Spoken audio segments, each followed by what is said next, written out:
They're the growing talents in the world of horticulture. Students from across the country who've battled their way through to the final of the Young Gardeners of the Year competition. Lots of the materials that we've sourced, such as the raised beds and the fencing and the bench, are made from pallets, from planks that we've taken off pallets, and we've sawn them into actual usable objects to use in the garden, to show that you can take these things that you can pick up for free online, and then bring them in, and just with a bit of effort you can turn them into something that looks really good. What do you get out of gardening?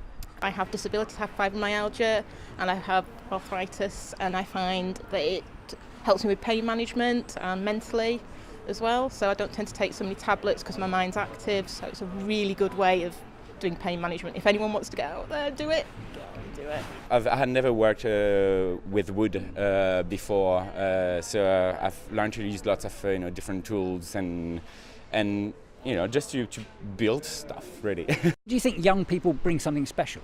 Young people do. They're unconditioned by experience. At this stage of their career, they've not been told not to do that, to do this. This is raw energy and creativity right at the start of their careers. And if what we've got behind us is any indication, there's a great future for British garden designers, and these are the new talent.